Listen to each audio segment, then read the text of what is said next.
We are live here on Friday, December 18, 2020. I don't know why I started adding the date to that, but that's where we're at with this season.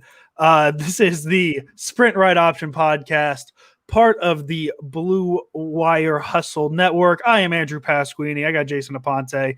Jason, how are you doing in your just like your get-ups? I mean, I feel really bad for the people who listen on the podcast only and have never joined us because they can't respect the drip, you know?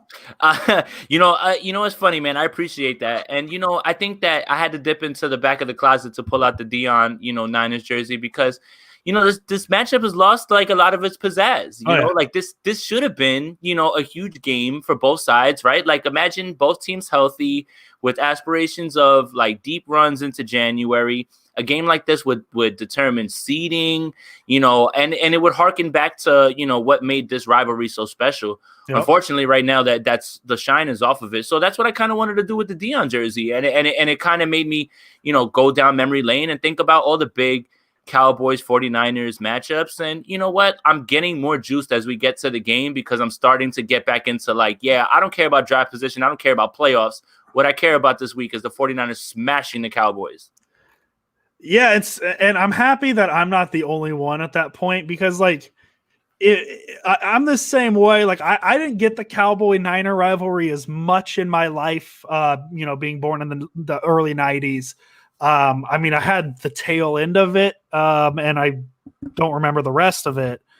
I'm the same way with the Week 17 game against the Seahawks, right? Like if the Niners lose, like if it's a position where the Niners lose and they're the 5th pick or they win and they're the 12th pick, I'm picking to beat the Seahawks.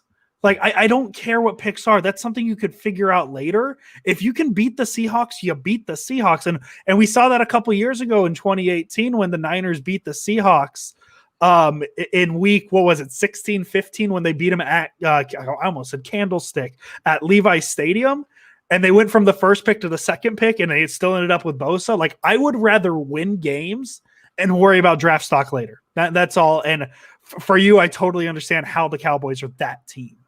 Right. Like if I could just dip into look, I try to, dip into the analyst bag and stay there, but I'm going to dip into my fan bag. If I'm in this fan bag right now, then this week means all systems go on beating the Cowboys this week. We'll worry about the rest later. I understand how close they are in the draft cat, and that makes everything a little bit more interesting. So I think I'm kind of talking myself into this being an interesting game just because, one portion of the fan base wants to lose this game, and I have Dallas friends who feel the same exact way, right? Because they want to have a high pick. So, at least this week, I'm going to not focus on that. What I'm going to focus on is that it is the Dallas Cowboys in front of us, and in 49er fashion, we should want to smash the Cowboys, and that's what I want to happen this week.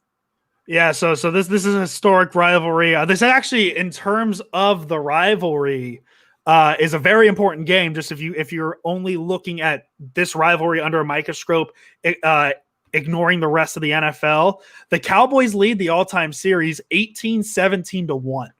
Wow! So the Niners win. They are split on wins and losses with the tie hanging out there. So the Niners could tie the series. The last time these two teams faced, it was not pretty. 2017, that was Dallas 40, 49ers 10. I remember that game pretty well. The Cowboys just ran wild. That was a Chip Kelly game.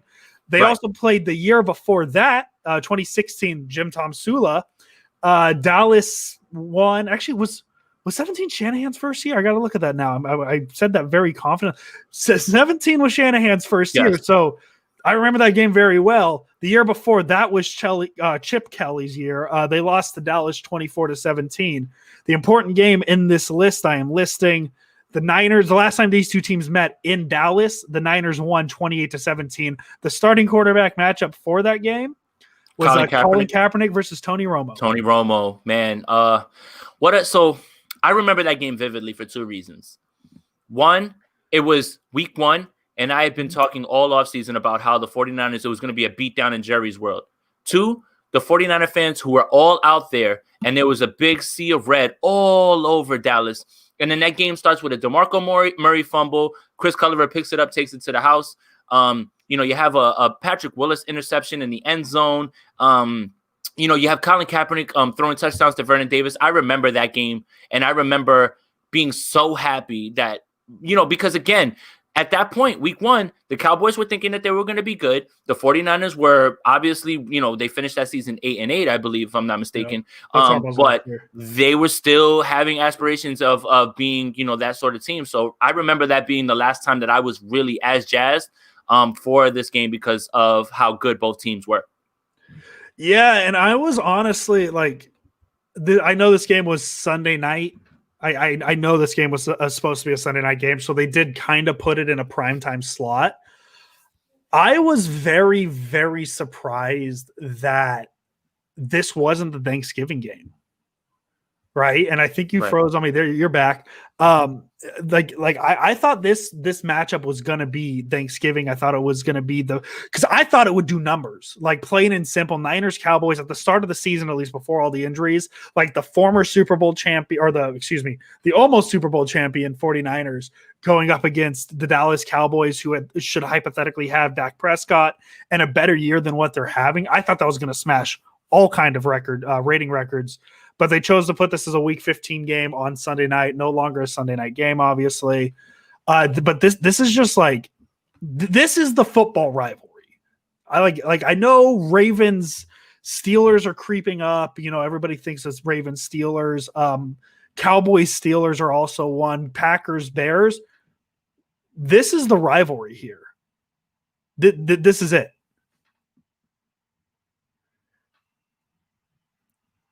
And I think Jason's gone. So here we go. So I'm carrying this, I guess, myself. Jason has just totally been, I don't know, man. He froze. He's looking, he's looking at his camera. So yeah, so I guess I'll dive in by myself on this while Jason's not there. But yeah, so looking at these numbers, looking at the stats, the Niners and Cowboys are actually almost the same team. Just looking numerically, a lot of these, they're in the same area. Dallas actually has a better pass offense than the Niners, and a lot of that has to do with the backup. There's Jason. I was talking about the game myself for a second. I was just saying how similar these two teams are, but we will go real quick. We're going to, before we preview this game, we'll go into talking about the history of this rivalry. So Jason, you're back. For you, what does this rivalry mean? I know you touched a little bit into it, but if I can, let's get your thoughts on this rivalry. Yeah. This rivalry is everything, right? Like this Seahawks thing has just come about, right? Because, for the younger crowd, the Seattle Seahawks didn't even play in the same conference as the 49ers, right? Yes. So this is something that's newer, right? The reason that our podcast is called the Sprint Right Option Podcast is because of what? That's what the name of the play call is. Yeah.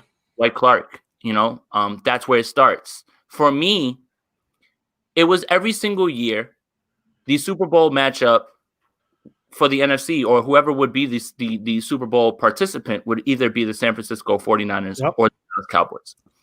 I had the pleasure and the pure luck of being able to speak with Jesse Sapolo once.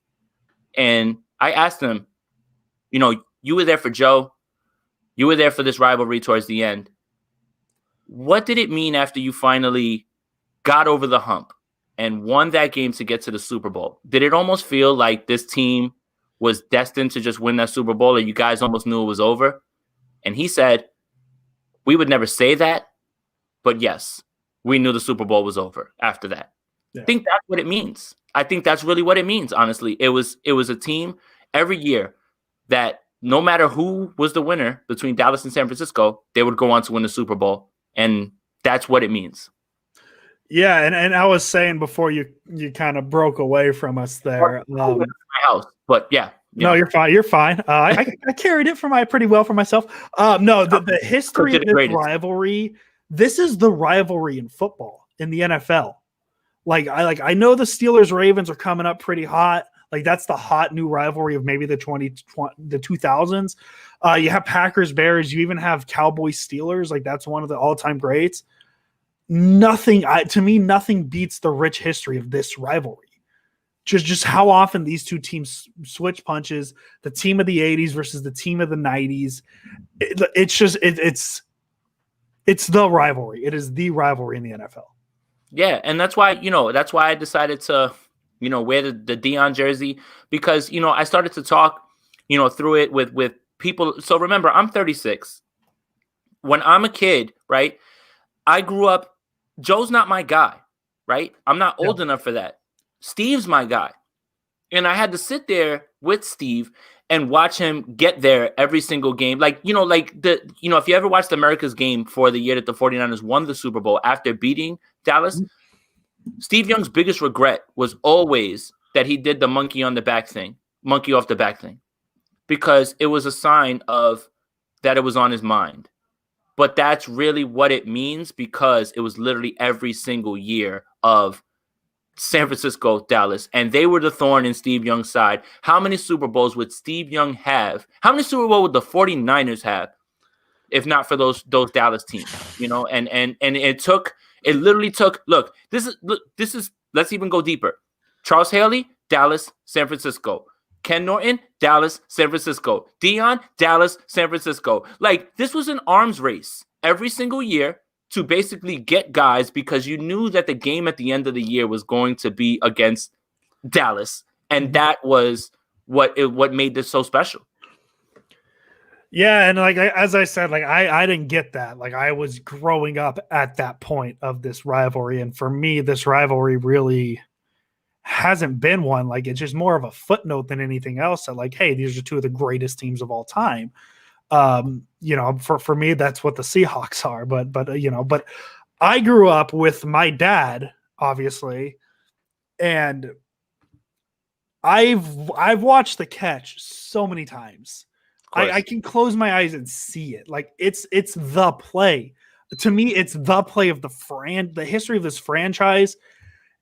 It might be one of it's just the most recognizable play. Maybe save the Immaculate Reception. Maybe save the Immaculate Reception, but like, if you had to picture what two plays are the most recognizable plays in the NFL history, it's the Immaculate Reception and it's the catch. And there's a reason it's called the catch. It's not a catch. It's not a touchdown catch. It is the catch. And that's, to me, what is so special about this rivalry. Is not only is it the pinpoint rivalry of the history of the NFL, it is the pinpoint play of the 80s, of the 90s, of the 49ers as a franchise, as Jason has gone down again. So this is where I will dive into my breakdown of this game, and I'll just have Jason pick up, and we'll finish this conversation after.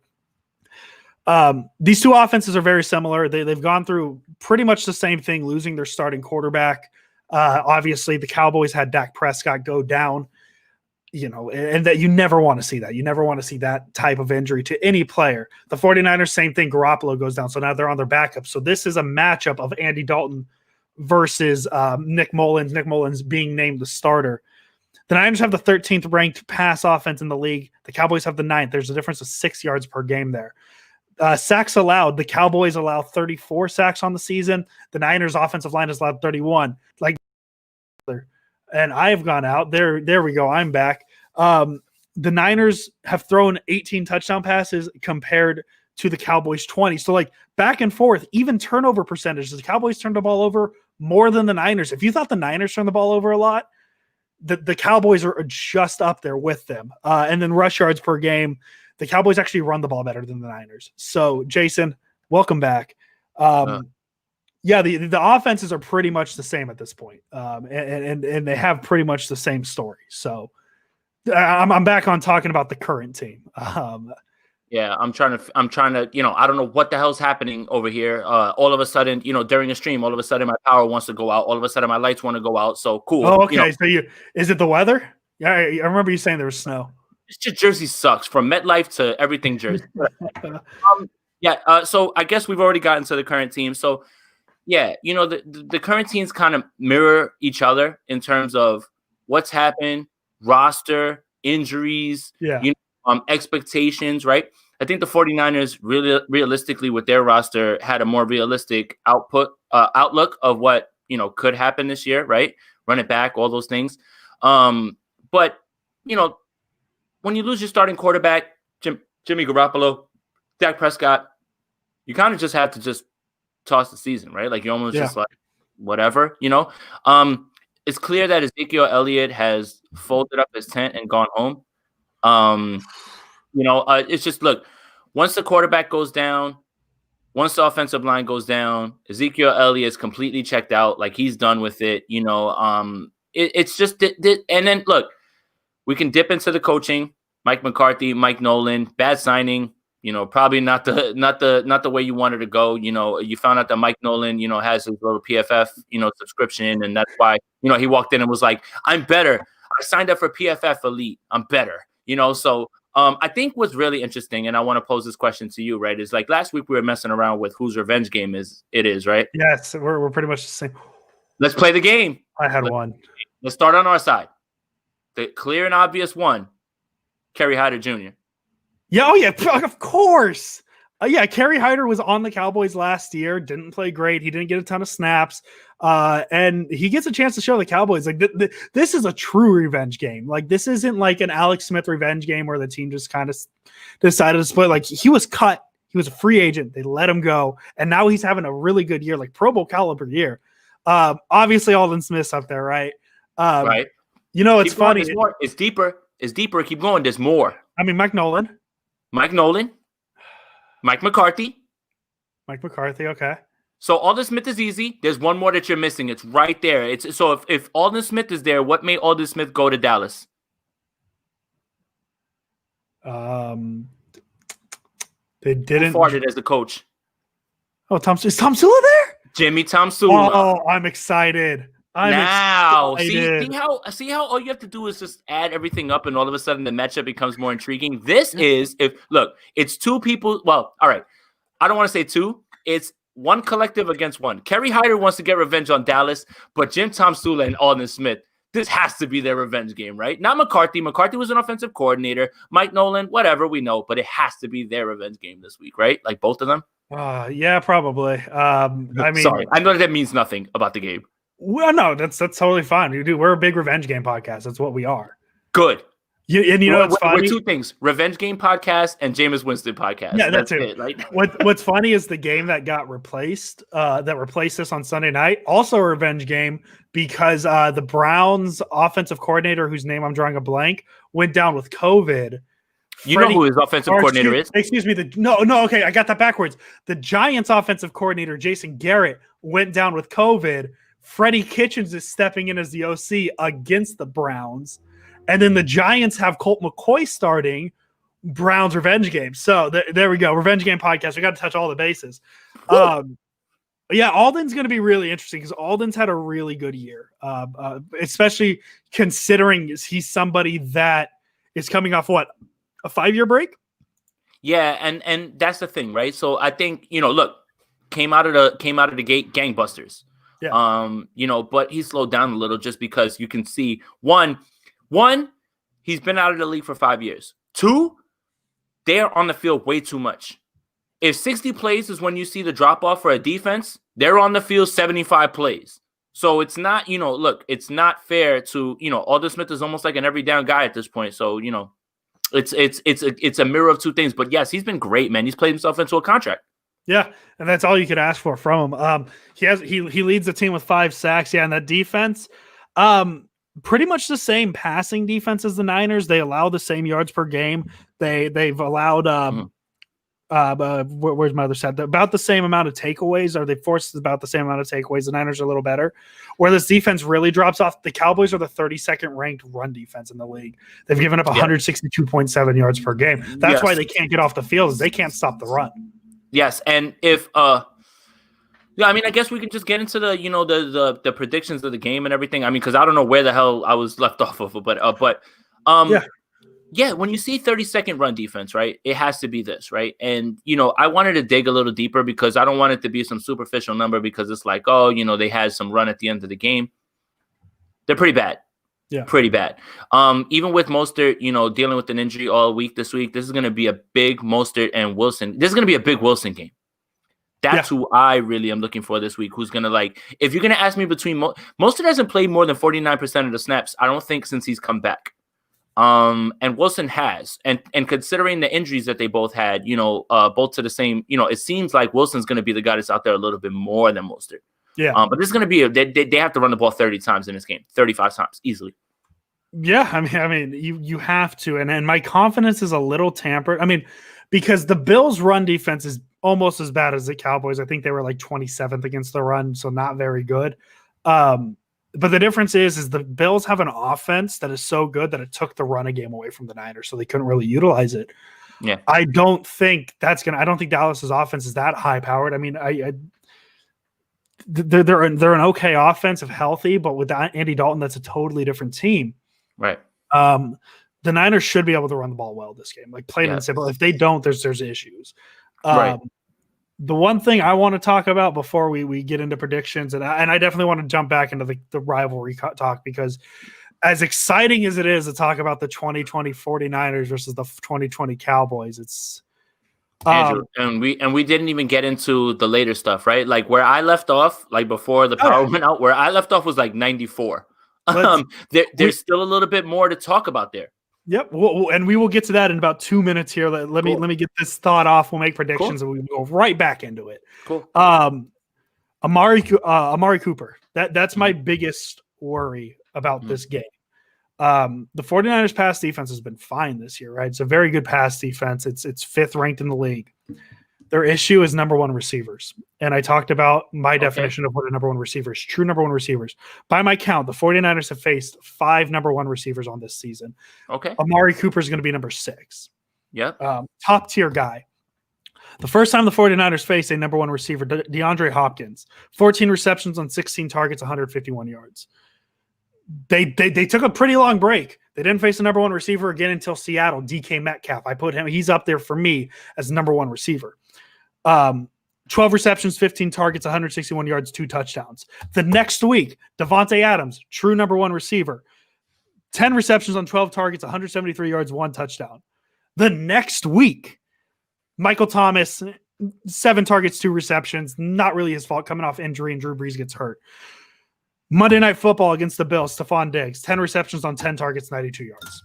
Niners can't have had an issue against number one receivers. Amari Cooper is the only thing on that Cowboys offense that scares me. Zeke Elliott has more fumbles on the seasons than touchdowns. Yeah. I'm not too worried about him. I'm worried about I'm not worried about him because he's completely checked out. Like, put it like this, and I know this has nothing to do with real football, but this is how far I'm in my semifinals for fantasy football. And I'm starting Jeff Wilson over Ezekiel Elliott this week. And I'm not even thinking twice about it. Like, that's how much I think about the 49ers' chance to actually put up points running the ball and not have. But look, this doesn't happen often, right? I'm going to disagree with you here, Andrew. So look, I know the number one. Look, he's falling back. I know the number one receiver thing is absolutely true. You're 100% right on that. And I agree with you. The 49ers do have a problem with number one receivers. The problem that I have is I don't see Amari Cooper as one of those guys. He is the number one receiver on the depth chart, right? Okay. Right? But he's not of that ilk. Devontae Adams is elite. Michael Thomas is elite. There's a gap between Amari Cooper and DeAndre Hopkins and those guys, right? Okay? Here's what I'm afraid of. I am afraid of CeeDee Lamb. And I'm going to tell you why. CeeDee Lamb, right, has been playing in the slot, and he's not a slot receiver. He's so good at what he does that because they have so many good receivers, because Michael Gallup is no slouch, Amari Cooper is very good, CeeDee Lamb has been forced into the slot. Now you're talking about a guy who has outside moves who can play inside now, right? I understand that K'Wan Williams is questionable in this game and is a great one-on-one, nickel corner. He's used for blitz, and they uses him in different ways. I get afraid because what we saw in the Bills game was we saw Cole Beasley from the slot kill the 49ers, right? And it was a little bit of, hey, he's a great route runner. Hey, good play design. And also, man, there was some blown assignments on the back end where guys were just completely letting Cole. So that's where I get scared. Where are those assignments cleared up? Because last week you didn't have to worry about it with Washington, right? You didn't have to worry about anybody because of just who was at quarterback. Now, I'm not trying to say that Andy Dalton's all world, but Andy Dalton's certainly better than what we saw this past week, especially considering Alex Smith was in the game for how long, and then Dwayne Haskins is who he is at this point. But I get afraid of, has this team shored up their problems on the back end? Have they figured out all their calls? Because if you allow CeeDee Lamb to roam around the middle, he's not Cole Beasley who's going to catch it and get down for 5 yards. He's CeeDee Lamb who's going to catch it, dip somebody off, and go for a touchdown. That's where I get a little bit more afraid. Yeah, and that's fair. I think they have, pretty good threats passing. I think overall, yes, the Niners will have some issues. But I guess I am higher on Amari Cooper than a lot of other people are. I know he's a great player. He's a great player. He just doesn't have the dog that I'm looking for in a wide receiver one. He's much more finesse.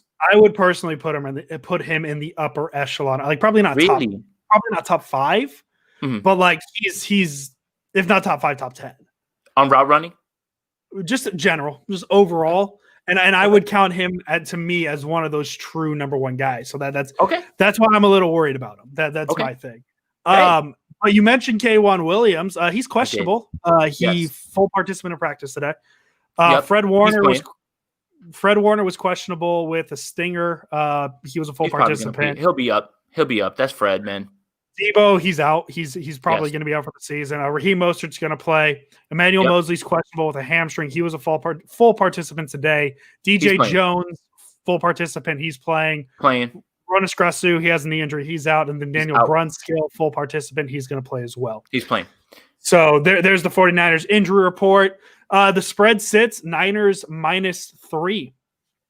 Yeah, that sounds right, but I think that the 49ers win this game by more than 3. Just because of their ability to sustain the drives with running. And I think that Kyle Shanahan has seen enough of the Nick thing. Look, I don't want to take shots at guys, right? But if Nick's a computer, like he's my computer when I found out that I had high-speed internet and I was just ripping music from Napster and I wound up like destroying it. Like if that's the computer, like I know Andrew, I'm sorry. I didn't mean to take a shot at him. It's just that, I think that we've spent too much time talking about backup quarterbacks and I'm just tired of it, man, at this point, so I think I just had to, I've held that one in for a long time. I just had to get it off my chest. That's a good reference. All right, cool. At least you get it. Yeah, I definitely do. Yeah, I'm taking the Niners at -3. I think this is going to be a big game for the running attack. Whether it be Wilson, Mostert, McKinnon, Coleman, if they get Ayuk in there, use check. Like I don't care who's running the ball, they're going to run the ball well because Kyle Shanahan schemes it well. So I'll take the Niners and the spread, and then just for the fun pick, the over under is 45. I'm probably going under on that though. Yeah, I will go under on that as well. The 49ers are good on defense, and look, here it is. Ryan Quinn 7. Niners have a defense. Cowboys don't. Limit the turnovers to 1, and it's a W. I mean, Ryan, you should have your own podcast, bro. That's like pretty much hard hitting, and that's all we've been saying pretty much almost any week. Like that's yeah, but limiting the turnovers to 1 is such a big ask. We'll set the over under on turnovers to 2. What do you say, Andrew? For the 49ers? For Nick Mullins. For Nicholas Mullins. I like that. I'd probably go push. I'd probably say 2. 2 feels right. 2. Yeah, I probably would say that that's true too. Because anything more than 2, you're playing with fire here at this point. You're gonna lose the game. Over. Art Roy on Twitter. Over 2. but that's the thing when Mullins is that's not a far-fetched idea, right? You would think. And it's weird. Like the thing about backup quarterbacks, right, is they start off good because teams aren't scouting for them. So like his game against the Jets, right? He played well and everybody's like, oh my God, play him. Like he should start. The reason he played so well against the Jets is because the Jets were prepping for Jimmy Garoppolo. And so like, I guess in general, like when you think about it, the backups come out hot. For example, like, I don't know, last night with Derek Carr and Marcus Mariota, like the way he cooked it, like he's good because the who they played, the Chargers weren't prepped for Marcus Mariota, and Marcus Mariota is a very different quarterback than Derek Carr. And that's just because way to say worse. And just because Marcus Mariota had one good game last night doesn't mean he should be the 49ers quarterback in 2021. I worked really long to get it took me really long to get there, but I got there. Okay. My God, I didn't tell him to say that or anything, but yes, absolutely 100%. It's weird how backups look really good in the games they come in and back up, but then kind of go downhill from there. Anyways, it took really long to get there, and I apologize that I wasted a minute of everybody's time. Let's finish up the history of the Cowboys 49er Yes. rivalry, because that's what I want to talk about. Yes. It's more fun than talking about the 2020 version of both Yes. these teams. Yes. Your internet seems like it's running fine now, so we should be able to finish this conversation. We'll be fine now, maybe.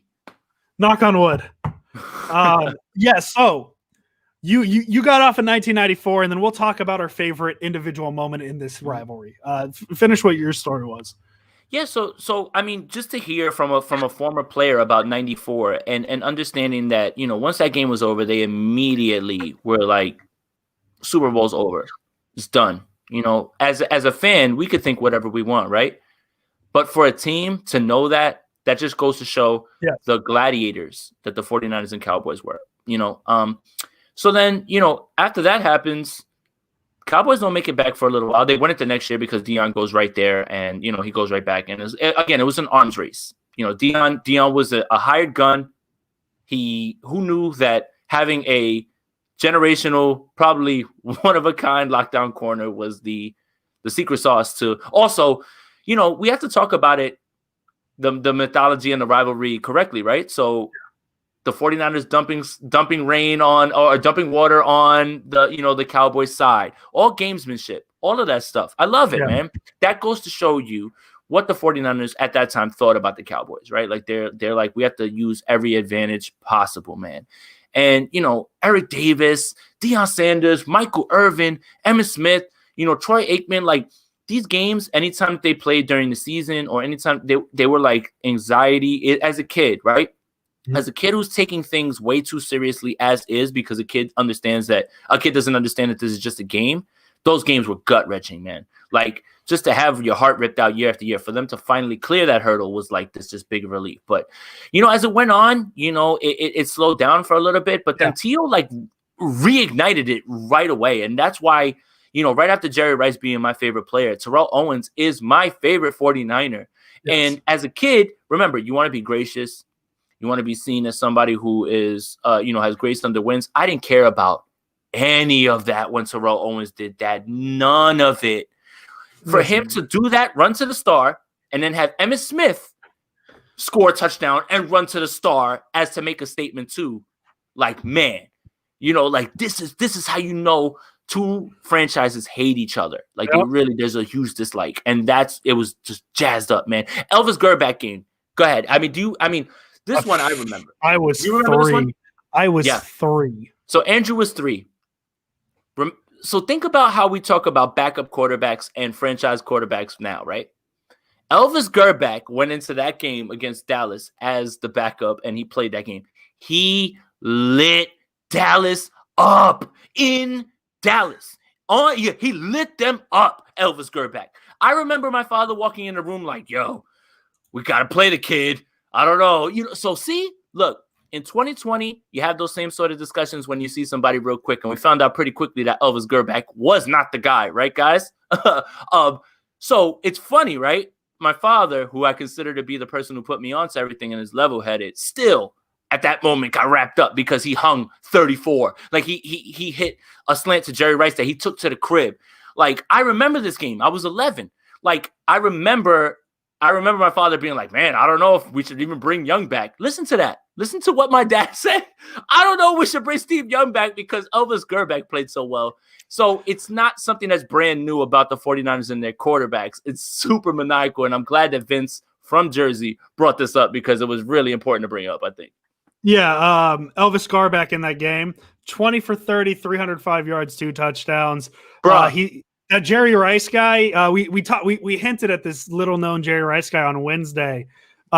Just a light 9 targets, 5 receptions, 161 yards, and a touchdown. JJ Stokes played in this game. Yep. Bro, okay, so here's the thing I just learned. I did not know Brent Jones, who in my mind is like from the the 80s teams. He was still, which I guess he really wasn't. And JJ Stokes played on the same 49er team. Yep. I did not know that. Yep. Oh my God. Do you know the Cowboys went through 3 quarterbacks in this game? Yes. That's another thing. Aikman got hurt in this game. They went to somebody else, and they went to somebody else. They went Aikman to, it looks like Jason Garrett. Jason Garrett. To Wade I have a new Wilson name for Mike McCarthy too. If I'm taking shots at people, I'm taking shots at McCarthy. McCarthy's just fat Jason Garrett. Yeah. But keep going.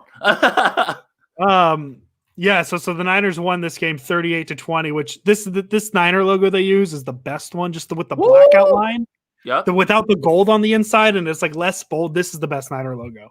Yep. The 90s. This jersey, this one is probably. I mean, I want them to bring back the 94. Those are the gold standards. Right. I want that 94 red jersey to come back. But this one, like this with the three arms, this is perfect. This one's perfect. And the current jerseys are a play on it. I know the stripes on the side are like at an angle to make it a little different. We'll talk about. We have to address it. Randy Moss is wrong. Yes. Okay. Randy Moss is wrong.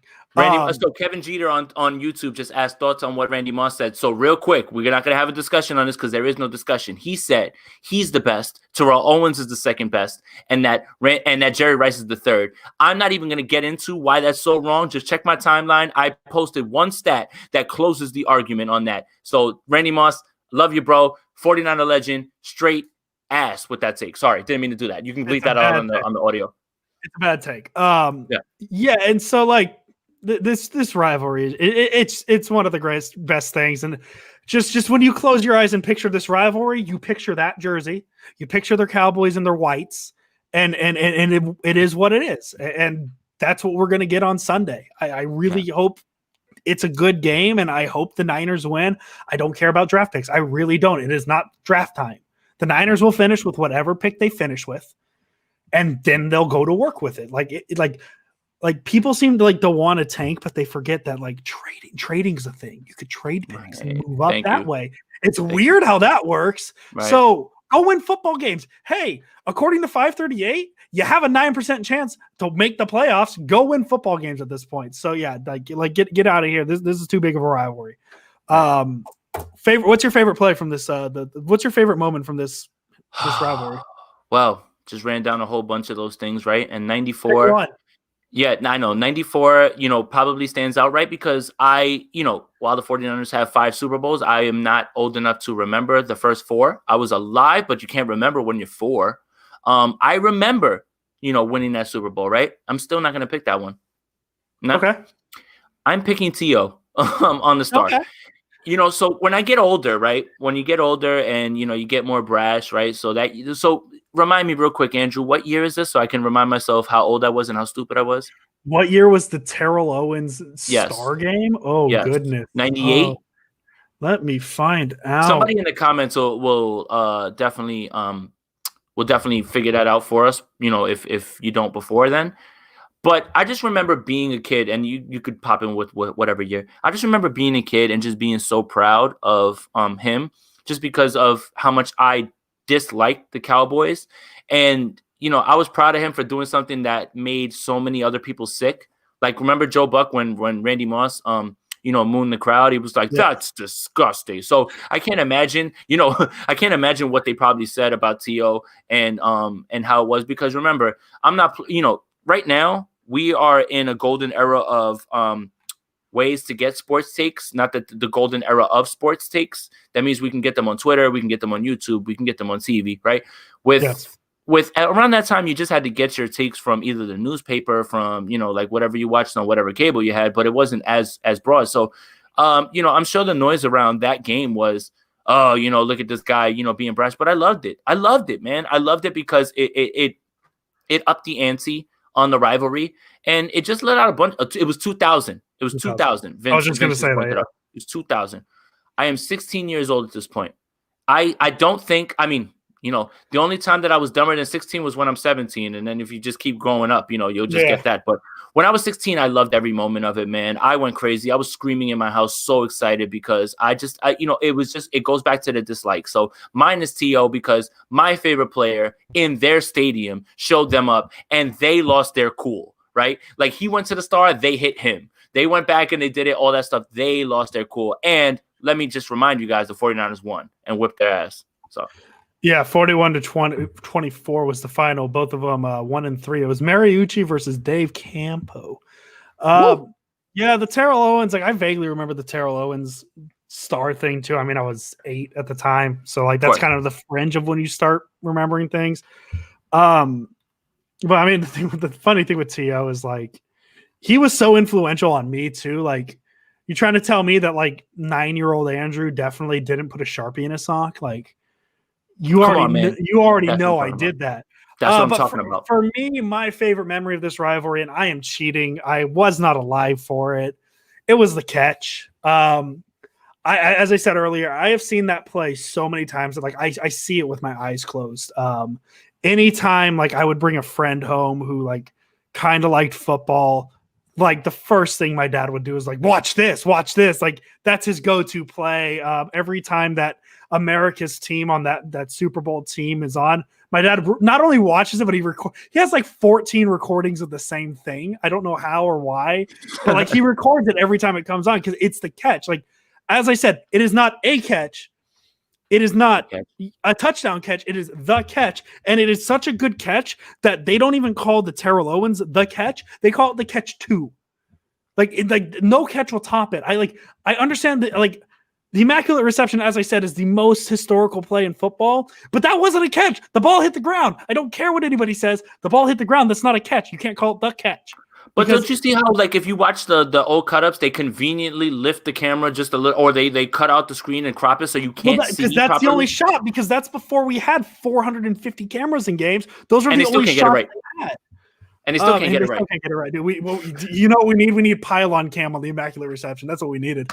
But yeah, like the catch is to me the most iconic play in football history. Like I get the Immaculate Reception's up there, but like it's like Bigfoot, right? Like there's not enough proof that it exists. So how can you talk about Bigfoot like that, right? Yeah. The catch, it is definitive. It is a catch. They caught it and made a play. People want to say Odell Beckham's catch is the catch, man. That's a regular season game. Like, whatever. That's no big deal. That was against the Cowboys, though. They're just good at giving up very big catches. Yeah, but like the catch, man, not only is it a catch that got a team to a Super Bowl, but it launched a dynasty. That's what it did. And in a historical standpoint, that's why that play stands out to me as the greatest play in NFL history. Just plain and simple. Let's take it a little bit further, right? Like also little things, right? So I just talked about how Deion was a 49er and then he played on Dallas. So what does that mean? That means you get prime time against Jerry Rice in like the biggest games. Like this is all towards the lore of it, man. Like Deion Sanders versus Jerry Rice is literally like your Jordan versus whoever the heck you think is a second player, like type thing, like, you know, or whatever. Like it's literally the best on one side against the other. And that was part of this, right? You know, Deion said that the person that he hated to cover was Jerry Rice. But you wouldn't be able to tell us certain games because the only person that's ever really shut out Jerry Rice from games is Deion Sanders. The only person who's really scored or made a ton of catches on Deion Sanders was Jerry Rice. Like, this is all like adding to all of those things, man. Like this is what it kind of makes me sad about this game because we don't care as much as we should. But the more you think about it, the more that this rivalry should, you know, still for anybody of any age should still feel the same way about just like, it's never, ever cool to lose to the Cowboys. A fun thing about Deion Sanders, more known as a Cowboy, right? And that's fair because he was there longer. Sort of. They won a Super Bowl with Yeah, but you're right. He was with Dallas longer. He was on Part in My Take in like July or something. He's Barstool now. He barely. Yeah. Barely. He's barely there. He was on Part of My Take, and they asked him, like, he's played on so many historical teams, the Cowboys, the Niners, the Falcons. They asked him, like, what was the best team you've ever been on? And he said, hands down, the 94 Niners. 94 Niners, easily. Like, not even close. Offensively, look, listen. This isn't even my homerism. Like, we can just go down this, like, normally. Troy Aikman's not even the same stratosphere as Steve Young. Nope. Okay? Michael Irvin's not in the same stratosphere as Jerry Rice. Okay? Now you're talking about adding Deion Sanders. Deion Sanders knows exactly what he's talking about, you know, and now I'm by myself, so I'm going to carry it. But yes, that's exactly it, right? Like this is like when he says that the 94 Niners team is the best team, it's because they have generational talent, right? Like Emmitt Smith is great, But I don't think anybody would confuse Emmitt Smith with the greatest running back in the league, right? It all has to do with offensive line, what they have around them, and they played, perfect complementary football. Andrew's back. So what I was saying was, for him to say that the 94 Niners are the best team he's ever played on, it seems very easy to say that. Again, Michael Irvin's a Hall of Fame receiver. He's not Jerry Rice. Troy Aikman's in the Hall of Fame. He's nowhere near Steve Young. So I understand exactly why Deion Sanders would say that the 94 team, and I don't even think it's much of a discussion. Yeah. I think even the staunchest Dallas Cowboys fan would tell you that there's no way that those position players and those skill players match up with the 49ers. They just wound up, on defense making more plays at times, or, it's so much context that goes into that. But no way that he would think that any of those teams were more talented than the 94 team. No way. Yeah, I was going to make the joke when you were comparing Steve Young is better than Troy Aikman. Jerry Rice is better than Michael Irvin. I was going to make the joke. 49ers Deion Sanders is better than Cowboys Deion Sanders. He is. He is. Remember, he gets into the fight with Andre Rison when he's over here. He runs back the pick. All those things happen, while he was here. And it's so crazy how, there was this feeling of, oh, we got Deion Sanders, it's a wrap. Now now there's no way the Cowboys can beat them.